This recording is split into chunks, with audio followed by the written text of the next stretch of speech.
আসসালামু আলাইকুম। অফ ট্র্যাকে সবাইকে স্বাগতম। এই বাদ কিছুক্ষণ আগে ভারত পাকিস্তান ম্যাচ শেষ হয়েছে এবং দুই চিরপ্রতিদ্বন্দ্বীর যে ম্যাচ ছিল, টান টান উত্তেজনায় ম্যাচটি শেষ হয়ে গিয়েছে।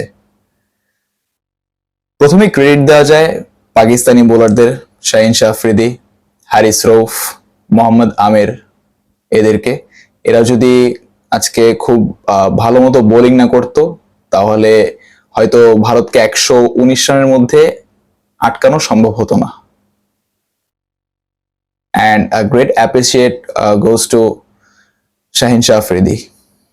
He bowls really well এবং সেই সাথে মোহাম্মদ আমির, যার হ্যাট্রিক চান্স ছিল বাট আনফর্চুনেটলি হ্যাট্রিকটা নিতে পারেননি। তবে আমার এইখানে একটা কথা আছে, 120 রান চেজ করতে গিয়েও কেন পাকিস্তান 6 রানে হারলো। এখন দেখেন, নাসাউ কাউন্টি ক্রিকেট গ্রাউন্ডের যে পিচ, বাংলাদেশ ভারত ম্যাচের পর যে সমালোচনা হয়েছিল বা উদ্বোধনী ম্যাচ হওয়ার পর যে সমালোচনা হয়েছিল, পিচ ভালো না, পিচে স্লো রান হয়, পিচের মান আন্তর্জাতিক সম্পন্ন নয়, এরপর কিন্তু কিউরেটররা পিচ চেঞ্জ করেছে বা আউটফিল্ড চেঞ্জ করেছে। আউটফিল্ড নিয়েও কথা উঠেছিল, পিচ নিয়েও কথা উঠেছিল। বলা হয়েছিল ভারত পাকিস্তান ম্যাচের আগে পিচটা সম্পূর্ণ ঠিক করা হবে।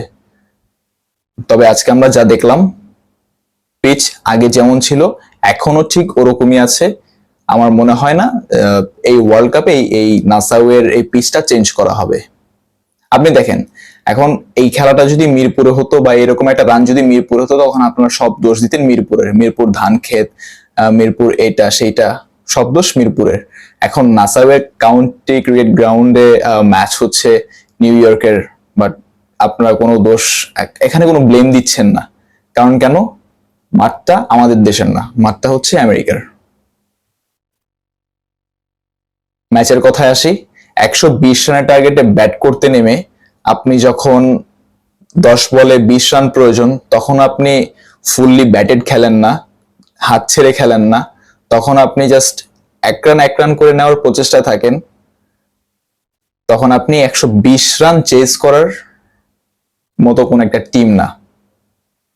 পাকিস্তান আনপ্রেডিক্টেবল, আমরা সবাই জানি। আসলে পাকিস্তান আনপ্রেডিক্টেবল, এই ম্যাচ শেষে বোঝা গিয়েছে। 120 বল 120 রান চেস করাটা কষ্টসাধ্য ব্যাপার না, ইজি একটা ব্যাপার। তবে পাকিস্তান এই ম্যাচটাকে কষ্টসাধ্য করতে করতে এমন একটা পজিশনে নিয়ে গেছে, সেই ম্যাচ পাকিস্তান 6 রানে হেরেছে 3 উইকেট হাতে থাকা সত্ত্বেও। এবং সর্বোপরি ইমাদ ওয়াসিমকে নামানো হয়েছিল 6 নম্বরে। ইমাদ ওয়াসিম পাকিস্তানকে ডুবিয়ে দিয়ে আউট হয়ে গেছে। রিসেন্টলি আইসিসির একটা ইন্টারভিউতে ইমাদ ওয়াসিমকে জিজ্ঞেস করা হয়েছিল কে বর্তমান যুগের সেরা অলরাউন্ডার। ইমাদ ওয়াসিম বলেছিল আমি ছাড়া আর কে। তবে ইমাদ ওয়াসিম ভুলে গিয়েছিল একটা ম্যাচে শুধু ক্যাচ নিলে সেরা অলরাউন্ডার হওয়া যায় না, ব্যাটে বলেও পারফর্ম করা লাগে। ইমাদ ওয়াসিম হয়তো নিজের ভুলটা বুঝতে পেরেছে অ্যান্ড তৃতীয় দল হিসেবে হয়তো পাকিস্তানের বিদায় ঘন্টা বেজে গিয়েছে। পাকিস্তানের জন্য সমবেদনা, অভিনন্দন ভারতকে। গ্রুপ এ থেকে দেখা যাক কোন দল কোয়ালিফাই করে, কোন দল বাদ পড়ে। আগামীকাল রাত 8:30টায় বাংলাদেশের খেলা, সকলকে আমন্ত্রণ রইল। ধন্যবাদ সবাইকে।